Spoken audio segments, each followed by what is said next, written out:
Students, in this video we will start self practice 9G.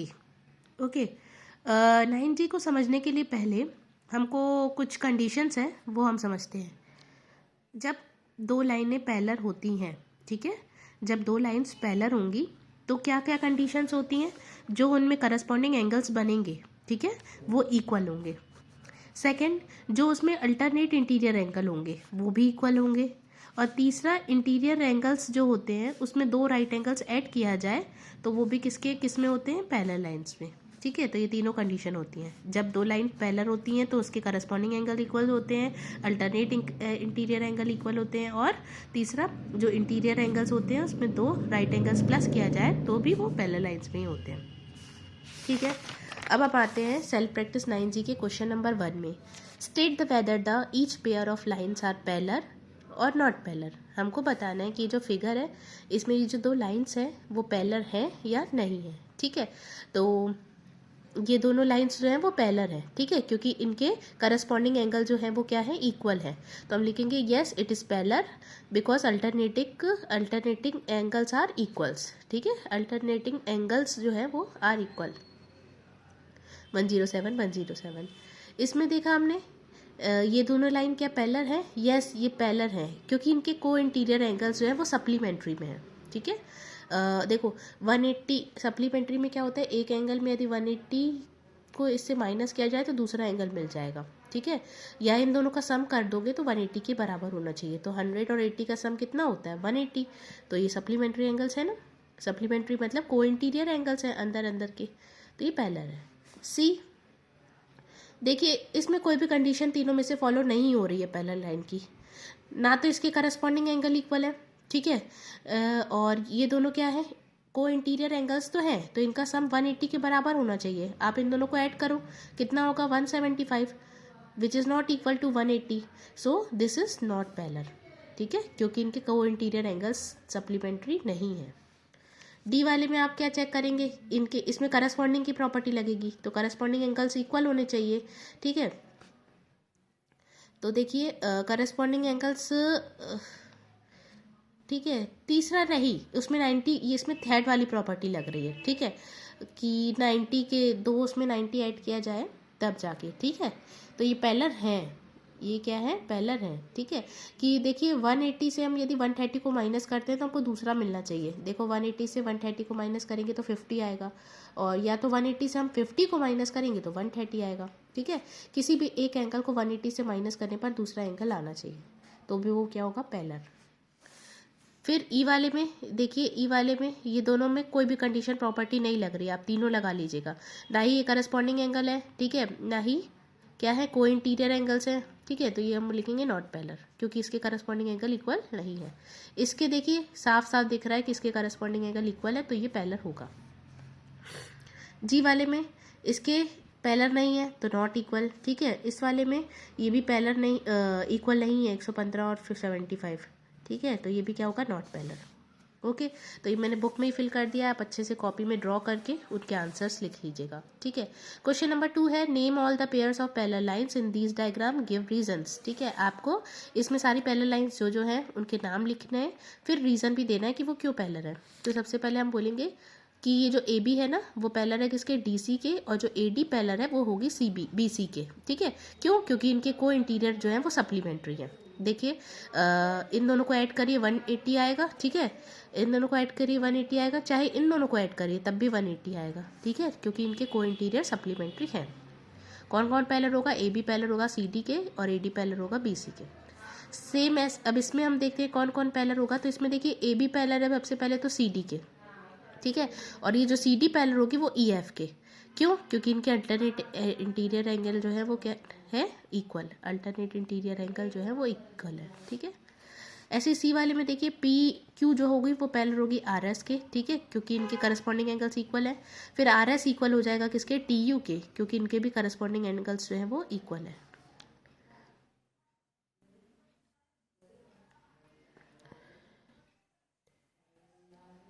ठीक है, तो ये थे हमारा क्वेश्चन नंबर 1 और 2।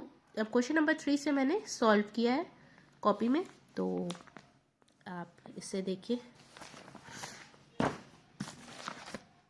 सो question number 3 is show that M parallel है एन के। ठीक है, हमें शो करना है कि जो इस डायग्राम में एम और एन जो लाइंस दिख रही है वो पैरेलल है। ठीक है, if the angles have the measurements given below given reason. ठीक है, आपको क्वेश्चन में दे रहा है कि इफ यदि क्वेश्चन जो एंगल है 3 है उसकी वैल्यू 8x-7 हो। ठीक है, और एंगल 6 की वैल्यू 6x+21 हो और x बराबर 14 हो, तो आप बताइए कि m पैरेलल होगी n के। ठीक है, तो हम लिखेंगे सबसे पहले, देखिए जो हमको गिवन होगा ना कंडीशन वो हम उठाएंगे। हमको एंगल 3 की वैल्यू है 8x-7, पुट क्या करना है, x बराबर 14, तो इधर पे x की वैल्यू 14 रख देंगे। ठीक है, पुट x बराबर 14, तो 8 इंटू 14 -7, 8 इंटू 14 करेंगे 112, -7 करेंगे तो 105, मतलब एंगल 3 की वैल्यू कितनी आई है, 105। दूसरा क्या कंडीशन दी थी, एंगल 6 की वैल्यू ये दी है, इसमें भी x की वैल्यू 14 ही रखनी है। 14 इंटू 6 करेंगे 84, 84 + 21 करेंगे तो 105 आया। ठीक है, 3 और 6 तो आ गए, देखिए 3 और 6 आ गए। ठीक है, अब हम बोलेंगे कि एंगल 1 जो है वो एंगल 4 के बराबर है ना, वर्टिकली अपोजिट एंगल है। ओके, तो अब एंगल 3 और एंगल 4 का सम जो है वो 180 के प्लस है ना, एंगल 3 प्लस एंगल 4 जो है वो 180 के बराबर है बाय लीनियर पेयर। आप ऐसे लिखेंगे बाय लीनियर पेयर। एंगल 3 कितना आया हमारा, 105 आया है, एंगल 4 इज इक्वल टू 180। ठीक है, तो एंगल 4 निकालने के लिए 180 से 105 को क्या करेंगे, माइनस। ठीक है, तो 10 में से 5 गया, 5 आ जाएगा, ये 7 हो जाएगा, 75 आ जाएगा। एंगल 4 75 आया। ठीक है, फिर एंगल 1 जो है वो किसके बराबर है, 4 के वर्टिकली अपोजिट से, तो एंगल 1 भी कितना हो जाएगा, 75। ठीक है,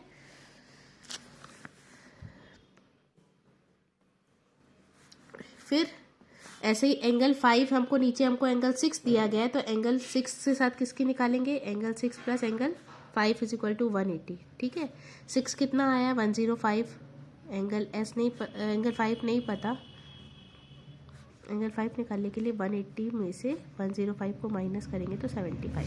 एंगल 5 भी कितना आया, 75। जब एंगल 5 75 आया है तो एंगल 8 भी कितना होगा, 75, और 6 जितना होगा उतना 7 होगा, तो 6 कितना था, 105, मतलब 7 भी कितना होगा, 105, क्योंकि वर्टिकली अपोजिट से ये दोनों इक्वल होंगे और वर्टिकली अपोजिट से ये दोनों इक्वल होंगे, सेम ऐसे ही ये दोनों इक्वल होंगे। ठीक है, तो जब चारों एंगल्स इक्वल हो गए इधर के इस वाले के, तो हम बोल देंगे कि एम पैरेलल है किसके, एन के। ठीक है, क्योंकि alternate interior angles are equal.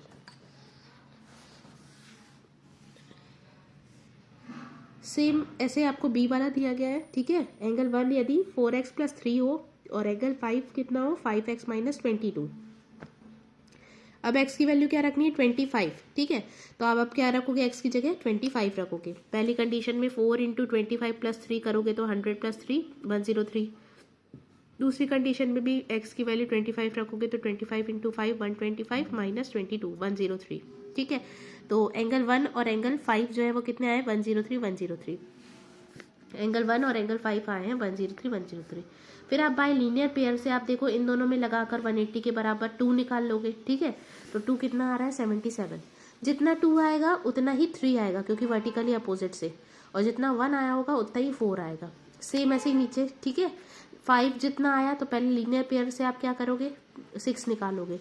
ठीक है, फिर 5 जितना होगा वही 8 होगा और जो 6 आएगा उतना 7 होगा। ठीक है, फिर जब ये सारे एंगल्स इक्वल हो जाएंगे एक दूसरे के, तो हम बोल देंगे कि करस्पॉन्डिंग एंगल सब इक्वल है, तो एम लाइन जो है वो एन के पैरेलल है।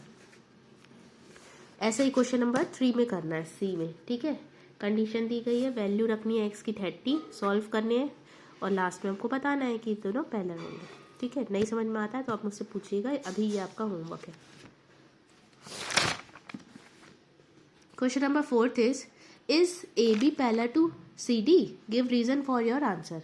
क्या ए बी जो है वो पैरेलल है सी डी के, हमको बताना है। ठीक है, इफ़ यस तो क्यों है वो बताना है। ठीक है, तो देखिए पहले तो आप पैरेलल करने के लिए हमको क्या दिखाना पड़ेगा क्वेश्चन में, कि ये जो बी और डी है, ठीक है, ये बी और डी इनके सम जो है, इनके एंगल्स का सम वो 180 के बराबर हो, तो हम बोल सकते हैं कि ये क्या होंगे, दोनों लाइन्स पैरेलल होगी, क्योंकि को इंटीरियर यदि एंगल्स इक्वल हो जाते हैं ना तो हम बोल सकते हैं कि ए बी पैरेलल है सी डी के। क्योंकि पैरेलल लाइन की 3 कंडीशन मैंने आपको सिखाई।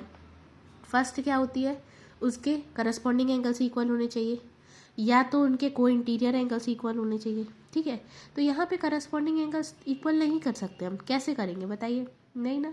तो इसमें को इंटीरियर एंगल्स हैं, हम उनको इक्वल कर सकते हैं। तो अब कैसे करेंगे, पहले तो हम एंगल बी निकालने के लिए हमको पूरा एंगल बी कैसे निकलेगा, दोनों को ऐड करने पर 32 + 47 कितना होगा 79। ऐसे एंगल डी कितना है 35 + 66 करेंगे 101। ठीक है, अब देखिए दोनों को ऐड करें बी और डी को, तो बी कितना आया 79 और डी कितना है 101। यदि इन दोनों को ऐड करने पर 180 के इक्वल आ रहा है तो हम बोल देंगे कि क्या है ए बी पैरेलल है सी डी के। तो दोनों को ऐड किया 180 के इक्वल है 79 और 101।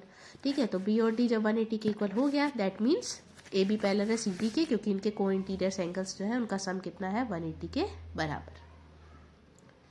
ओके, ऐसे ही बी में हमको क्या करना है, देखिए बताना है कि ए बी पैरेलल है सी डी के। तो हमने देखा कि ए बी सी जो है, ठीक है, वो कितना है 35 और दूसरा बी सी टी जो है वो 32 है। दोनों एक एंगल्स इक्वल नहीं है। ठीक है, दोनों लाइनें ही नहीं इक्वल है तो एंगल क्या इक्वल होंगे, तो दोनों लाइंस पैरेलल नहीं होंगी क्योंकि इनके एंगल्स जो है वो इक्वल नहीं है। ठीक है, ऐसे ही आपको सी देखिए, सी वाले में भी हमको बताना है कि क्या ए बी पैरेलल है सी डी के।